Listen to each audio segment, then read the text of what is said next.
Hi friends, ಎಲ್ಲರಿಗೂ ನಮಸ್ಕಾರ. ಚಪಾತಿಗೆ, ಪೂರಿಗೆ, ಬಿಸಿ ಅನ್ನಕ್ಕೆ ಒಂದೊಳ್ಳೆ ಟೇಸ್ಟ್ ಬೇಕು ಅಂದರೆ ಈ ಥರದೊಂದು ಗ್ರೇವಿನ ಮಾಡ್ಕೊಳ್ಳಿ. ಅದುವೇ ಆಲೂಗೆಡ್ಡೆ ಗ್ರೇವಿ ಅಂತ ತುಂಬ ಟೇಸ್ಟಿಯಾಗಿ ತುಂಬ ಚೆನ್ನಾಗಿರುತ್ತೆ. ಆಲೂಗೆಡ್ಡೆ ಫ್ರೈ ಇದನ್ನು ನೀವು ಬಿಸಿ ಅನ್ನಕ್ಕೆ ಹಾಕಿ ತಿಂದರೂ ತುಂಬ ಟೇಸ್ಟಿಯಾಗಿ ತುಂಬ ಸ್ಪೈಸಿಯಾಗಿರುತ್ತೆ, ತುಂಬ ಚೆನ್ನಾಗಿರುತ್ತೆ. ಬನ್ನಿ ಹೇಗೆ ಮಾಡೋದು ಅಂತ ನೋಡೋಣ. ನಿಮಗೆಲ್ಲ ನನ್ನ ವೀಡಿಯೋ ಇಷ್ಟ ಆದರೆ ಪ್ಲೀಸ್ ಸಬ್ಸ್ಕ್ರೈಬ್ ಮಾಡಿ, ಸಪೋರ್ಟ್ ಮಾಡಿ. ಮೊದಲು ನಾನು ಅರ್ಧ kg ಆಲೂಗೆಡ್ಡೆನ ಸಿಪ್ಪೆ ಎಲ್ಲ ತೆಗೆದು ಸಣ್ಣ ಕಟ್ ಮಾಡಿ ಎತ್ತಿಟ್ಕೊಂಡಿದ್ದೀನಿ. ಇದನ್ನು ಇವಾಗ ನಾನು ಬಿಸಿನೀರಿಗೆ ಹಾಕಿ ಬೇಯಿಸ್ಕೊತಾ ಇದ್ದೀನಿ. ಮಿನಿಮಮ್ ಒಂದು 15 ನಿಮಿಷ ಬೇಯಿಸ್ಕೋಬೇಕು ಇದನ್ನು. ಇದ್ರ ಜೊತೆಗೆ ನಾನು ಸ್ವಲ್ಪ ಉಪ್ಪನ್ನ ಹಾಕಿ ಬೇಯಿಸ್ಕೊತಾ ಇದ್ದೀನಿ, ಯಾಕಂದರೆ ಆಲೂಗೆಡ್ಡೆ ಉಪ್ಪು ಹಿಡಿಬೇಕು ಅಂತ. ನೆಕ್ಸ್ಟ್ ನೋಡಿ, ಇದೆಲ್ಲ ಬೆಂದಿದೆ. ಈ ಥರ ನಾವು ಒಂದು ಸ್ಪೂನಲ್ಲಿ ಒಂದು ತಗೊಂಡು ಈ ಥರ ಪ್ರೆಸ್ ಮಾಡಿದ್ರೆ ಈ ಥರ ಅದು ಮ್ಯಾಶ್ ಆಗಬೇಕು. ಆ ಥರ ಬೇಯಿಸ್ಕೊಂಡಿದ್ದೀನಿ. ಇವಾಗ ನಾನು ನೀರನ್ನೆಲ್ಲ ಬಸ್ಕೊಂಡು ಒಂದು ಸ್ಟೇನರ್ಗೆ ಹಾಕಿ ಇಟ್ಕೊತಾ ಇದ್ದೀನಿ. ನೆಕ್ಸ್ಟು ಒಂದು ಬಾಣಲೆಗೆ ಸ್ವಲ್ಪ ಎಣ್ಣೆ ಹಾಕಿ, ಎಣ್ಣೆ ಕಾದ್ಮೇಲೆ ಸಾಸಿವೆ ಹಾಕಿ, ಇದ್ರ ಜೊತೆಗೆ ನಾನು ಕಟ್ ಮಾಡಿ ಎತ್ತಿಟ್ಕೊಂಡಿರೋಂಥ ಒಂದು ಈರುಳ್ಳಿನ ಹಾಕ್ತಾಯಿದ್ದೀನಿ. ಮತ್ತು ಕರ್ಬೇವಿನ ಸೊಪ್ಪು ಜೊತೆಗೆ ಅಕ್ಕಿ ಫ್ರೈ ಮಾಡ್ತಾಯಿದ್ದೀನಿ.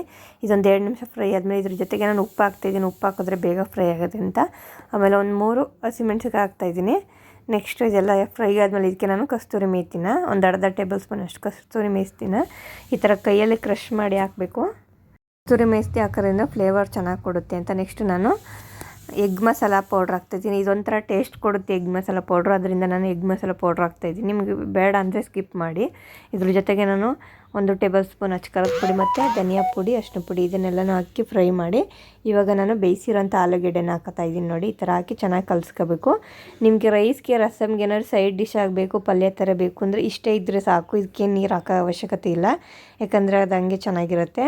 ನಿಮ್ಗೇನಾದ್ರು ಚಪಾತಿಗೆ, ಪೂರಿಗೆ, ಬಿಸಿ ಅನ್ನಕ್ಕೆ ಕಲ್ಸ್ಕೊ ತಿನ್ನೋ ಥರ ಬೇಕು ಅಂದರೆ ಈ ಥರ ಒಂದು ಅರ್ಧ ಕಪ್ಪಷ್ಟು ನೀರನ್ನ ಹಾಕಿ ಚೆನ್ನಾಗಿ ಮಿಕ್ಸ್ ಮಾಡ್ಕೊಂಡ್ರೆ ಗ್ರೇವಿ ರೆಡಿ ಆಗುತ್ತೆ. ಇದಕ್ಕೆ ರುಚಿಗೆ ತಕ್ಕಷ್ಟು ಉಪ್ಪು, ಮೊದಲೇ ಸ್ವಲ್ಪ ಉಪ್ಪು ಹಾಕಿದ, ಇನ್ನೊಂದು ಸ್ವಲ್ಪ ಉಪ್ಪು ನೋಡಿ ಹಾಕೊಳ್ಳಿ. ನೆಕ್ಸ್ಟು ಲಾಸ್ಟಲ್ಲಿ ಸ್ವಲ್ಪ ಕೊತ್ತಂಬರಿ ಸೊಪ್ಪು ಹಾಕಿ ಒಂದು 2 ನಿಮಿಷ ಬೇಯಿಸ್ಕೊಂಡ್ರೆ ಸಾಕು. ಆಲೂಗೆಡ್ಡೆ ಎಲ್ಲ ಬೆಂದಿರುತ್ತಲ್ವ, ಜಾಸ್ತಿ ಬೇಯಿಸೋ ಅವಶ್ಯಕತೆ ಇರೋಲ್ಲ.